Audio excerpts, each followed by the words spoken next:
जय गुरु जी। संगत जी, जब भक्त को अपने प्रभु से सच्चा प्रेम हो जाता है तो प्रभु अपने भक्त पर आँच भी नहीं आने देते हैं।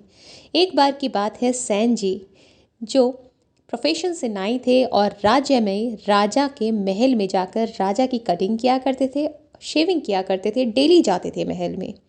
तो संगत जी, एक बार जब सैन जी घर से निकल रहे थे तो उन्हें रास्ते में संतों की टोली दिखती है जो प्रभु का नाम जब सिमरन कर रहे थे। वो मंत्र मुग्ध हो जाते हैं, प्रभु के भजन में कई घंटे तक नाचने झूमने उनके साथ लग जाते हैं और भूल जाते हैं कि उन्हें तो राजा के महल में जाना था। उसके बाद वो संतों को खुशी खुशी अपने घर लेकर आते हैं, उन्हें भोजन कराते हैं। बहुत टाइम इस सब में लग जाता है। जब सैन जी की जो पत्नी है वो पूछती हैं कि इन सबको तो आप लेकर आ गए हो, राजा की ड्यूटी करने के बाद, उनकी सेवा करने के बाद ही करा है ना ये सब।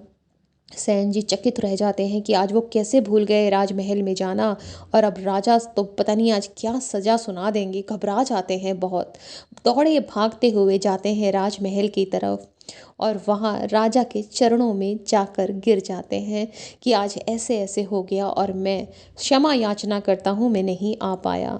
राजा कहते हैं, तुम क्या मूर्खों वाली बातें कर रहे हो?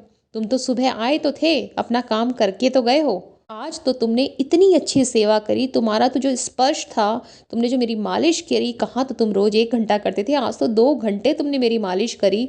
और मैंने तुमसे पूछा भी तो था कि तुम्हारा स्पर्श आज इतना अच्छा क्यों लग रहा है, मुझे इतना आराम क्यों मिल रहा है। तो तुमने कहा था कि आज मैं गर्म पानी में हाथ धोकर आया हूँ ताकि मेरे हाथ जो हैं नरम हो जाएं और आपको परेशानी ना हो। अब इस पर सैन जी चकित रह जाते हैं कि मैं तो आया ही नहीं, क्या चल रहा है। जब उन्हें भरोसा ही नहीं हुआ तो राजा ने मंत्रियों को बुलाया और एज अ विटनेस, गवाही के लिए, बताओ ये सुबह आया था या नहीं। सब ने हामी भर दी कि ये आया था, हमने खुद देखा है।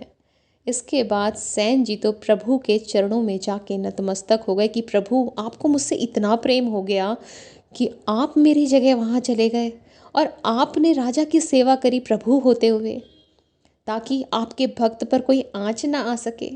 तो बस इसी तरह प्रभु, चाहे जिन भी देवता देवी देवता को आप मानते हैं, भगवान को मानते हैं, गुरु जी को मानते हैं, वो कभी अपने भक्त पर आँच भी नहीं आने देते। अगर आपकी भक्ति, आपकी श्रद्धा सच्ची है, निष्पाप है, शो ऑफ के लिए नहीं है, दिखावटी नहीं है, सच्चा प्रेम है ना, तो वो ईश्वर तक ज़रूर पहुंचता है। जय गुरु जी, शुक्राना गुरु जी।